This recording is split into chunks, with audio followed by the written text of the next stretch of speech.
Hello everyone, at ito po ang True Honest Ola Reviews o True Honest Online Lending App Review. At ngayon po ay pag-usapan natin kung ano yung mga OLA na mayroong mga cease and desist order at may mga permanent na cease and desist order, at kung ano yung mga na-revoke na mga OLA para kung saan ay pwede nyong iwasan kung sakasakaling makita niyo sa mga Play Store at sa mga ibang App Store. Iwasan nyo na lang kaysa umutang kayo rito kung may mga issue talaga ng cease and desist order at mga revoke. So yun, unahin natin ngayon yung mga OLA na kung saan ito nga may cease and desist order. Yung number 1 po niya is ang FESL Lending Investor Corporation, at ang kanyang mga OLA ay Start Loan, Pondo Loan at First Cash. Ang status po ng cease and desist order po nito ay with pending motion for reconsideration on December 12, 2023. Bali last year pa po ito mga to, pero naglagay na po sila ngayon ng kung ano yung mga status ng mga ito para alam ninyo kung ano ba yung talagang nangyayari sa kanila this year, para maintindihan nyo, para maunawaan ninyo kung bakit may mga cease and desist order to mga to. Ngayon, itong si FESL Lending Investor Corporation, ito po yung na-raid din po kasi last year doon na kung saan na-raid po ito ng NBI, at sa Quezon City po ito na-raid. Okay, at ito naman pong pangalawa, yung Philippine Microdat Financing Corporation. Ang status po nito ay with pending motion to lift dated July 10, 2023. Bali meron pending na ilip na po yung kanyang cease and desist order.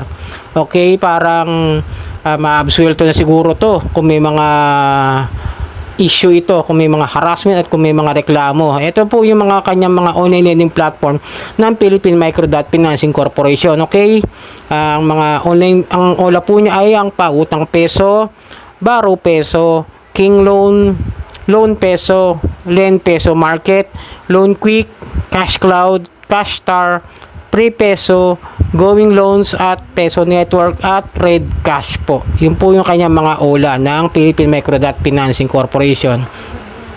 At ang ikatlo po, ang pinakakilalang kilala po noong last year na sobrang grabe mangharas, itong Populous Lending Corporation po. Ng status po nito ay mayroon po siya permanent cease and desist order at revoke po siya ng July 14, 2023 Pinlen case. Bali na-revoke po siya last year din po. Nagkaroon siya ng permanent cease and desist order at na-revoke din po siya. Bali, totoo lang, hindi rin natin alam kung ano yung status ng ginawa nila, kung sila ba ay nagpalit ng pangalan, pero alam ko nagpalit na ito na ibang mga OLA kasi hindi na sila makita sa Play Store at pati sa list of registered online lending apps po.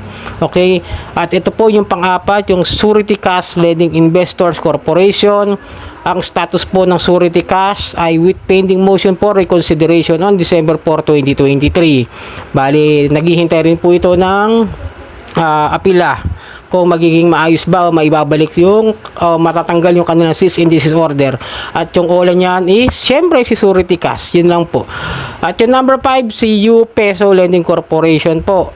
Ang status po nitong si U Peso ay permanent cease and desist order at revoke. Ay, ito nga siguro talaga revoke nga talaga to kasi updated tong ano na to tong status nila, kasi nung last na sinilip ko talaga to, wala itong status na nakalagay basta nakalagay lang dito is online lending platform, tapos cease and desist order lang, walang mga nakasulat dyan. Ipapakita ko sa screen. Okay, yan po, revoke pin in case number with motion for reconsideration. Ma-appeal rin sila kung sakasakali na kaya siguro wala sila sa kaya siguro wala sa SEC list of registration itong U-Peso, Pera for You, Pera Lending, tsaka Loan Mo to. Pero yung U-Peso na Peso Q andun po sa SEC list of registered online lending apps po nila na mga platform. Andun po si Peso Q.